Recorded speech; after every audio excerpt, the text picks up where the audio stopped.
अस्सलाम वालेकुम रहमतुल्लाहि व बरकातहू। तो कैसे हो आप सब? आई होप आप सब अच्छे होंगे। मैं आज आपके बारे में नमाज की अहमियत के बारे में बात करना चाहती हूँ कि नमाज को लेके मैं कुछ बातें आपके साथ में शेयर करना चाहती हूँ, क्योंकि नमाज हमारे लिए कितना ज़रूरी है ये बातों का अंदाज़ा तो हम कुरान शरीफ में से लगा सकते हैं कि क्योंकि कुरान शरीफ में अल्लाह ताला ने 750 बार, एक बार नहीं 750 बार जिक्र किया हुआ है नमाज के बारे में।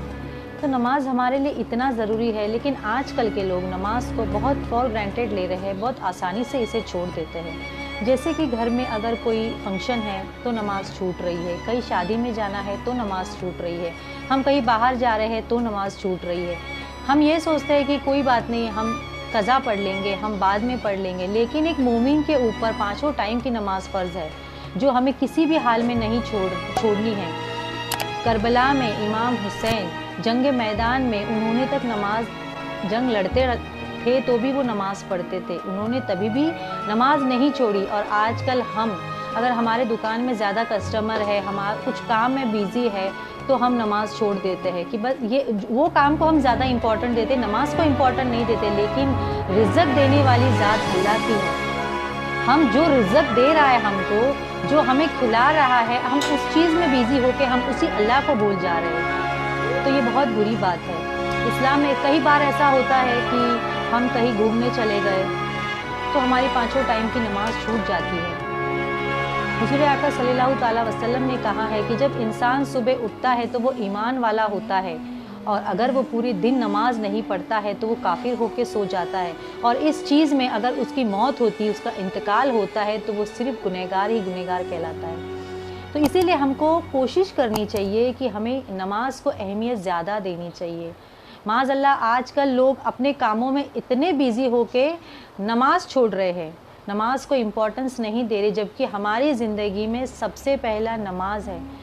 नमाज हमारे लिए ऐसा इम्पोर्टेंट है कि कब्र में हमारे से सबसे पहले नमाज के लिए पूछा जाएगा कि पूरी ज़िंदगी कितनी नमाज पढ़ी। जो हमारी नमाज़ें जो हमारी ज़िंदगी में क़ज़ा हो चुकी है, वो भी हमारे ऊपर फ़र्ज़ है कि हमें वो पढ़नी है जो क़ज़ा की नमाज होती है। लेकिन आजकल लोग नहीं कर रहे ये, नमाज को इतनी अहमियत नहीं दे रहे, नमाज को छोड़े जा रहे हैं। कोई ऐसे है कि पूरी ज़िंदगी में नमाज नहीं पढ़ते। कितने सालों से लोग हैं कि नमाज ही नहीं पढ़ रहे, जो अल्लाह जिससे नाराज़ हो गया है।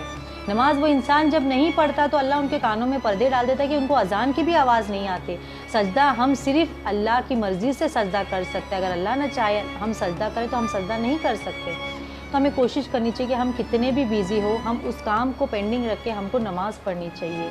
मैं भी कोशिश करती हूँ कि मैं पूरी पाँचों टाइम की नमाज़ पढ़े, और मैं आप लोगों से भी बोलती हूँ कि मरने के बाद हमारा नमाज का बहुत ज़्यादा हिसाब किताब होगा, तो हमें नमाज़ पढ़ते रहना चाहिए। और जो नहीं पढ़ रहे वो भी शुरू कर दो, अल्लाह आपके गुनाहों को माफ़ कर देगा, आपको फिर से नमाज की तौफीक अता फरमाएगा। होप मेरा ये वीडियो आपको अच्छा लगा होगा। मेरे इस अगर वीडियो से कोई एक भी इंसान नमाजी बनता है तो अल्हम्दुलिल्लाह मैं बहुत अल्लाह की शुक्रगुज़ार रहूँगी। तो मेरा मोटिव यही है कि आप एक मुसलमान हो, आप काफिर नहीं बनो, आप ऐसे राह में नहीं जाओ कि जब कोई इंसान इस्लाम कबूल करता है तो सबसे पहले उसको कलमा पढ़ाया जाता है। क्यों पढ़ाया जाता है? क्योंकि कलमा पढ़ाने के बाद उस गैर कौम से आए हुए इंसान को भी नमाज का हुक्म दिया जाता है, उसके ऊपर भी नमाज फ़र्ज़ किया जाता है। इसीलिए इस्लाम कबूल करने के टाइम पर कलमा पढ़ाते हैं, ला इलाहा इल्लल्लाह मुहम्मदुर रसूलुल्लाह। इसके बाद जो उसकी ज़िंदगी होगी वो अल्लाह की राह में अल्लाह ही की तरफ होगी, उसे सिर्फ़ और सिर्फ अल्लाह की इबादत करनी है, और वो सिर्फ़ हम नमाज से और अल्लाह के ज़िक्र से कर सकते हैं। तो इसीलिए हमारी ज़िंदगी में नमाज को बहुत ज़्यादा इम्पोर्टेंस दिया गया है।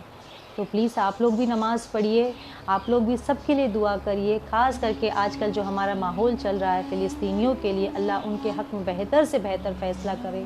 वहाँ के बच्चे प्यास से, पानी से तड़प रहे हैं, वो मंज़र देखा नहीं जाता। आप प्लीज़ कोशिश करिए, जितने मुसलमान हैं सब के सब नमाज़ पढ़ेंगे, सब के सब कसरत से दुआ करेंगे ना, तो अल्लाह उनका ज़रूर कोई ना कोई अच्छा उनके लिए अज़र करेगा। आप फ़िलिस्तीनियों के लिए दुआ करिए। मैं अपने हर वीडियो के पीछे मैं फ़िलिस्तीनियों के लिए दुआ करने की आप सबसे गुजारिश करती हूँ। आप लोग प्लीज़ प्लीज़ प्लीज़ फ़िलिस्तीनियों के लिए ख़ास करके दुआ करिए। आई होप आपको मेरा ये वीडियो अच्छा लगा होगा, तो मेरे चैनल को प्लीज़ लाइक, शेयर और सब्सक्राइब कर देना। अस्सलाम वालेकुम रहमतुल्लाहि व बरकातहू।